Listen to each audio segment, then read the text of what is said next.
Los agujeros negros son quizás los lugares más misteriosos del universo. Y con justa razón fueron los protagonistas del Premio Nobel de Física del año 2020. Este premio se repartió entre Roger Penrose y Reinhard Genzel y Andrea Ghez, quien es la cuarta mujer de la historia en recibir el Premio Nobel de Física. Es genial. Pero curiosamente, en los medios se ha dado mucho más énfasis al trabajo de Genzel y Ghez que al trabajo de Penrose. Y justamente esa es la razón que me motiva a hacer este video, explicar qué es lo que hizo Penrose. ¿Por qué? Bueno, si ven en los medios, se van a dar cuenta rápidamente que Genzel y Ghez sí hicieron una hazaña fantástica, que fue estudiar las órbitas de estrellas en el centro de nuestra galaxia y determinar que ellas estaban orbitando un algo oscuro, alcanzando velocidades de hasta casi el 2% de la velocidad de la luz. Para conseguir algo así, en esa región oscura, en el centro de nuestra galaxia, debe haber algo así como 4 millones de veces la masa del Sol. Entonces sí, por supuesto, es una hazaña épica, es un descubrimiento fantástico. Y por supuesto, Genzel y Ghez tienen el premio Nobel más que bien merecido. Es genial. Sin embargo, en los medios se comenta poco sobre qué es lo que hizo Penrose. Y uno dice, ¿y por qué será eso? ¿Por qué tan misterioso lo que hizo Penrose? Y pienso que la razón de esta diferencia en el énfasis es que el descubrimiento de Genzel y Ghez es algo que uno puede imaginar, que uno puede visualizar. Por ejemplo, uno puede imaginar un algo oscuro y las estrellas girando alrededor. Es algo que uno puede visualizar, que uno puede imaginar. El descubrimiento de Penrose, en cambio, es de una naturaleza completamente distinta. De verdad es algo inimaginable. Algo relacionado con la geometría curva cuadridimensional del espacio-tiempo. Ningún ser humano puede imaginar eso. Está mucho más allá de las capacidades de nuestras mentes. Al contrario de lo que dice la frase cliché, la imaginación sí tiene límites.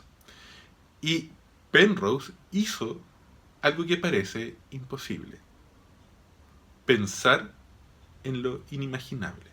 La herramienta que nos permite romper con nuestros límites y ser capaz de pensar en lo inimaginable es las matemáticas.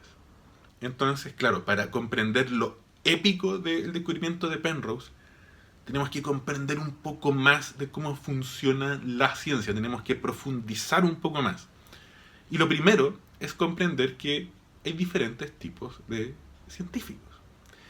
Y eso es muy raro porque solo existe la ciencia, que es el método para explorar el universo sin hacerse tonto a sí mismo.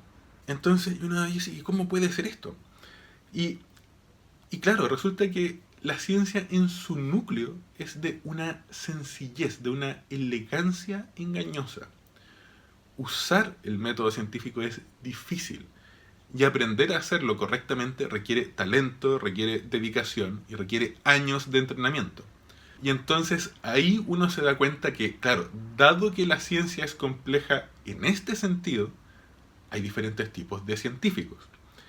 Y los científicos no solo se distinguen porque estudian cosas distintas, que eso es muy obvio, claro, yo estudio A, tú estudias B. No, es más allá que eso. Es porque hay científicos que hacen cosas distintas. Y comprender eso es la clave para comprender a Roger Penrose.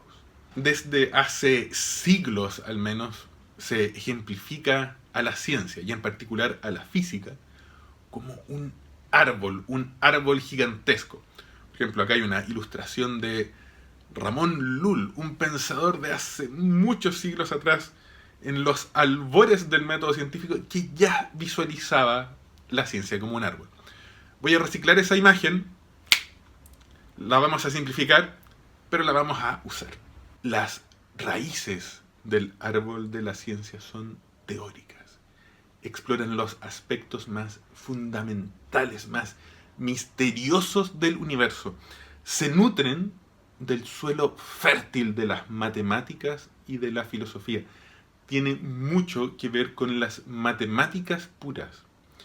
Un físico teórico lo que hace es plantear hipótesis, crear hipótesis de sobre cómo funciona el universo en sus escalas más profundas. Su pregunta, lo que lo motiva es: ¿y por qué el universo es como es? ¿Cuáles son las leyes de la física? Su objetivo no es comprender un fenómeno en particular.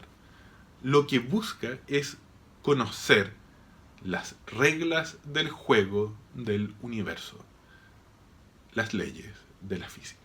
Científicos como Einstein, como Dirac o como Hawking eran físicos teóricos, por ejemplo. De la física teórica nace el tronco del árbol, la modelación y la fenomenología. El fenomenólogo no busca las leyes fundamentales que rigen el universo.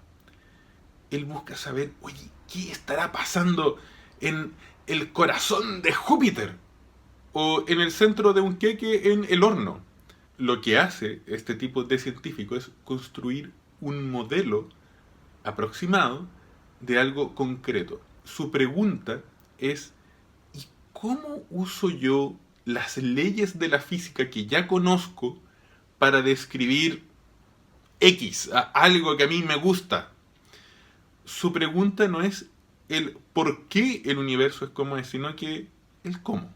Un científico de este tipo usa simulaciones computacionales, por ejemplo, para predecir desde cómo será el clima el día de mañana hasta qué órbitas seguirán los planetas del sistema solar. Hay un tercer tipo de científico, porque del tronco fenomenológico del árbol de la ciencia nace el follaje del árbol, la experimentación. El experimentalista no busca ni el por qué ni el cómo. Su pregunta es otra. Su pregunta es: oye, ¿y de verdad será así? El experimentalista es sobre todo escéptico. Su objetivo es ver si de verdad el universo se comporta tal como lo predicen los modelos creados por el fenomenólogo en el tronco del árbol de la física antes que él. Entonces, el experimentalista compara las predicciones de los modelos con la dura realidad, con la realidad cruda.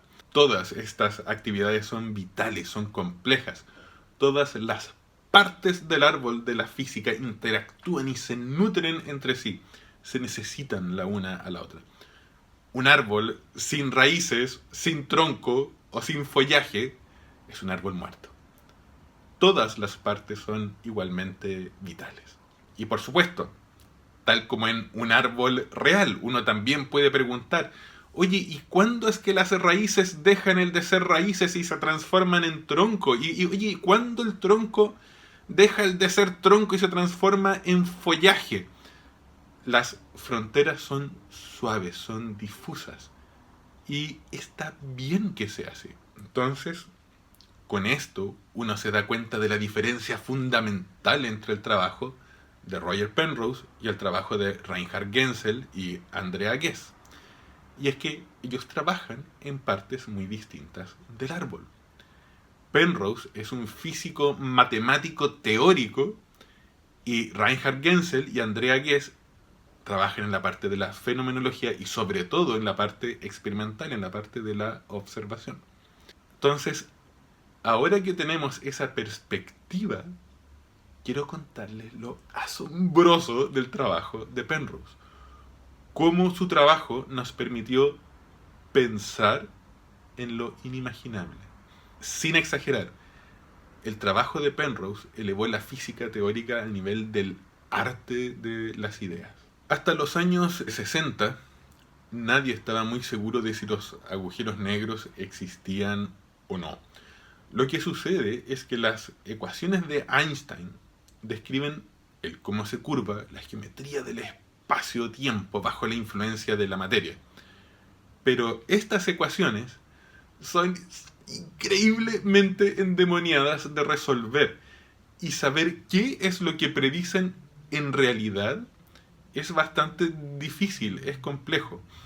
Después de bastante esfuerzo, los mismos físicos que crearon la bomba atómica pudieron predecir, a partir de las ecuaciones de Einstein, que si uno asume condiciones idealizadas muy simétricas, algo así como un universo completamente vacío, excepto por una esfera perfecta y continua de puntos, solo una esfera, más perfecta que la más perfecta de las esferas, y ni siquiera hecha de partículas reales, sino que de puntitos con masa.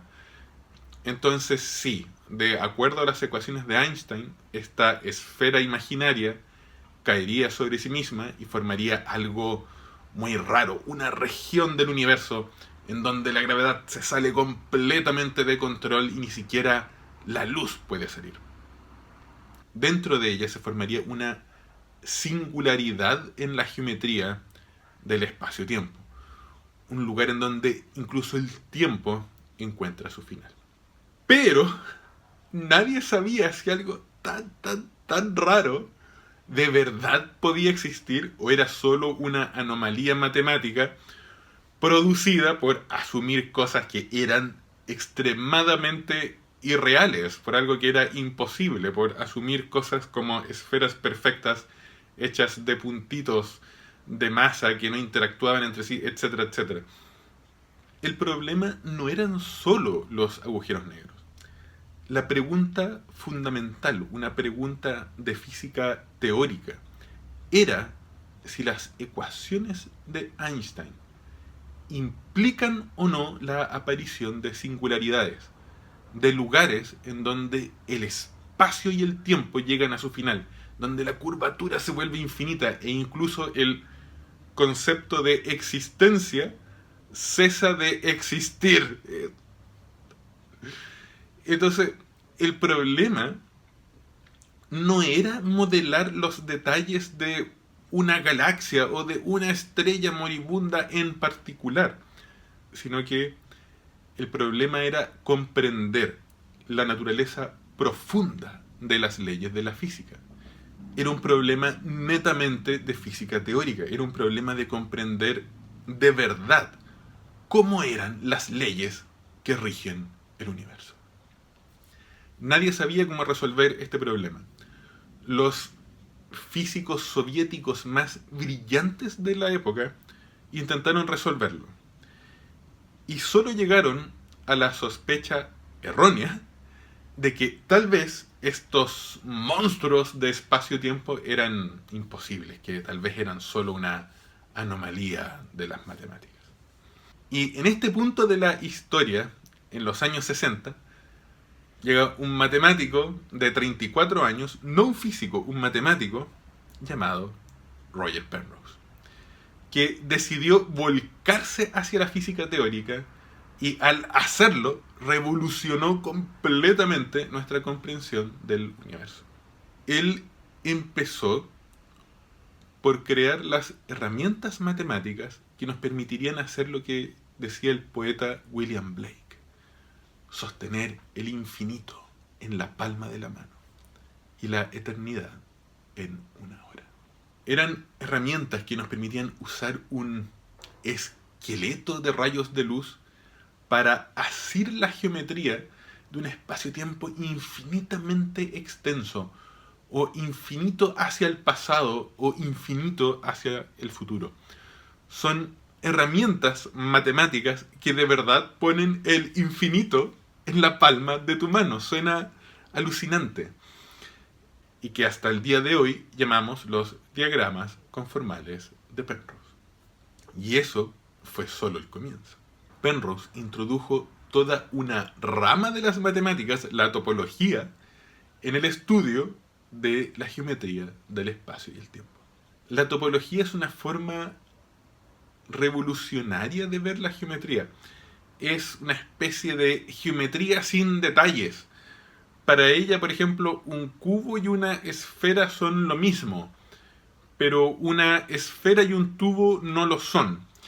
Es el estudio de las propiedades geométricas que se preservan bajo estirar algo, bajo el doblar algo o torcerlo, pero sin cortarlo o pegarlo. Es la geometría de la plasticina en cierta forma.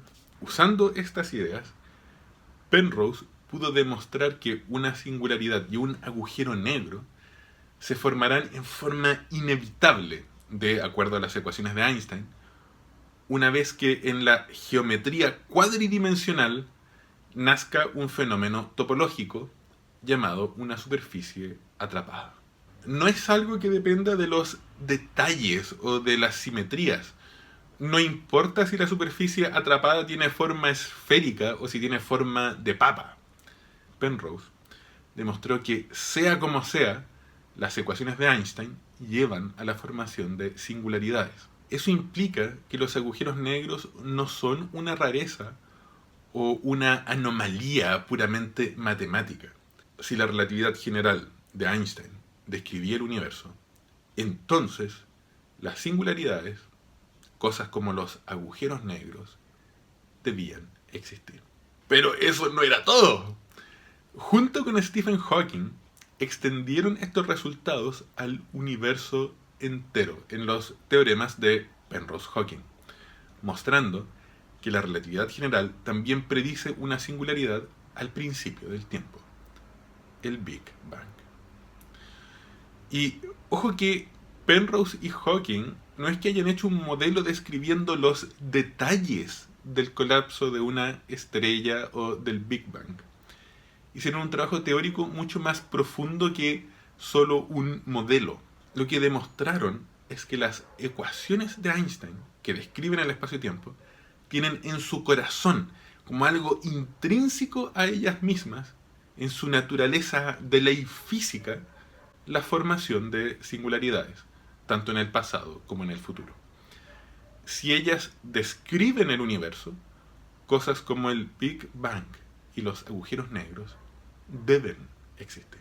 El artículo de apenas 3 páginas de Penrose de 1965, en donde introduce estas ideas, es un revienta cerebros, es una explosión matemática de física teórica pura, asombrosa. Es un artículo de premio Nobel. Por fin, la sabia matemática de la física teórica podía ir desde las raíces hasta el tronco y hasta el follaje del árbol de la física. Solo gracias al trabajo de Penrose nace el concepto de lo que después sería bautizado como agujeros negros. Y nace el concepto de esto como una entidad astrofísica real que podíamos buscar en el universo. Algo que ahora sí sabemos estaba mucho más cerca, que estaba incluso en el corazón de nuestra misma galaxia. Algo que podemos escuchar, entre comillas, con ondas gravitacionales cuando chocan entre sí y que incluso podemos fotografiar, como se hizo hace muy poco. Todo esto es alucinante, es fantástico. Y siento que entonces el contraste entre lo maravilloso de estos descubrimientos y las actitudes que muchas veces tienen los países en Latinoamérica con respecto a la ciencia es enorme. De frentón, en muchas partes, la ciencia es algo que no se comprende desde el punto de vista político, apenas si es que se financia. En Chile, por ejemplo, el presupuesto para la ciencia baja, lo cual es inconcebible, pero así pasa. Incluso cuando se financia hasta cierto punto. En Latinoamérica es muy común una tendencia mezquina y miope de afirmar: no, sí, hay que financiar a la ciencia, pero solo la ciencia aplicada, entre comillas. Según algunos ingenuos de izquierdas y derechas, supuestamente toda la ciencia teórica sería inútil. Digámoslo en forma muy clara: no existe la ciencia inútil. Toda ella busca describir nuestro universo y por lo tanto es útil en algún punto. La ciencia inútil no existe. Y por ejemplo, el trabajo de Penrose y Hawking es prueba exactamente de esto. Su trabajo, que es eminentemente teórico, crea la savia del árbol de la ciencia que va desde las raíces, por el tronco ya está el follaje, y aún más, en donde se transformará en frutos. El árbol de la ciencia es un árbol frutal. Su fruto es la tecnología, y tecnología con el propósito más práctico que nos podamos imaginar, la supervivencia de la humanidad. En los próximos siglos, los trabajos de Penrose y Hawking serán fundamentales para hacer cosas que ahora nos parecen inimaginables, como extraer energía desde los agujeros negros. Por ejemplo, en los próximos siglos quizás algún día usemos agujeros negros microscópicos como los motores de nuestras naves espaciales del futuro, o en escalas de tiempo aún más lejanas. Quizás nuestros descendientes algún día puedan robar la energía de los agujeros negros y así alimentar sus civilizaciones durante escalas de tiempo casi inimaginables. Y en realidad no hace falta ir tan lejos en el futuro. Resulta que otro de los trabajos geométricos, puramente teórico-matemáticos, los embaldosados de Penrose, nos abrió las puertas del mundo de los cuasicristales, que son materiales que ahora están siendo investigados para crear aislamiento eléctrico, recubrimiento antiadherente e incluso para forjar nuevas formas de acero ultra resistente. Lo que hoy es física teórica, mañana se transforma en ingeniería de punta en el árbol de la ciencia. Es un solo árbol. Todo esto resalta la importancia extraordinaria de la física teórica. Y claro, y muestra a estos proponentes, no de solo hagamos ciencia aplicada, como lo que de verdad son. Gente miope, con una mentalidad subdesarrollada, que por alguna razón pierde todo sentido de la perspectiva y que se está poniendo un cartel en donde aclaran que no tienen ninguna idea de cómo funciona la ciencia. Y ojo, me parece súper importante hacer ciencia aplicada.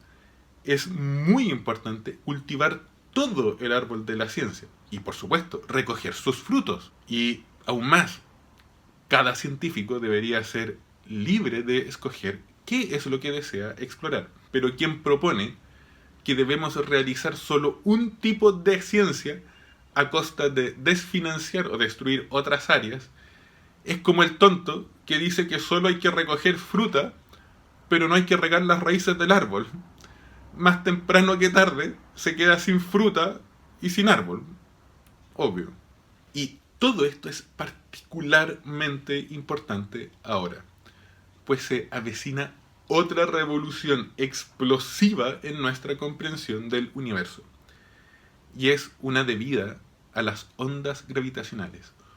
Ondas de geometría que se propagan a la velocidad de la luz. En los próximos 15 años se enviarán al espacio las máquinas más grandes y más delicadas de la historia humana.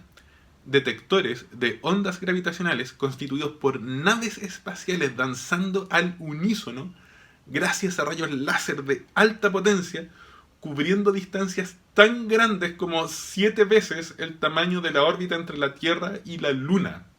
Son las máquinas más grandes que hayamos creado nunca.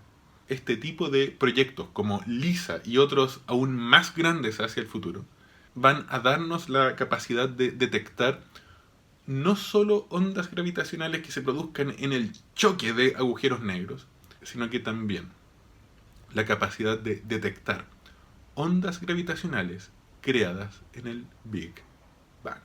Estas ondas gravitacionales llevan información única. Como en el árbol de la ciencia todas las partes interactúan entre sí, estos experimentos tienen el potencial de desencadenar una revolución en física teórica, la cual quizás nos lleve a descifrar el mayor de todos los enigmas del universo, el acertijo de gravedad cuántica.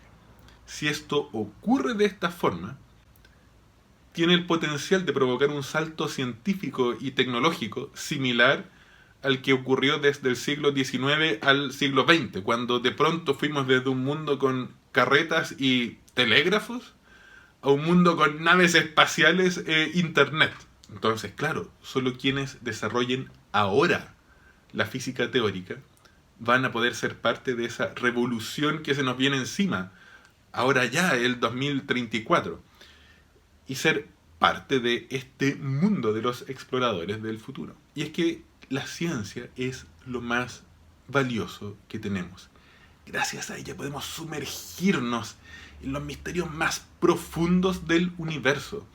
Gracias a ella podemos romper con los límites de nuestra imaginación, como hizo Penrose, y pensar en lo inimaginable y hacer real lo que parece imposible. Haremos todo eso y mucho más, porque como siempre digo, ciencia es magia que funciona.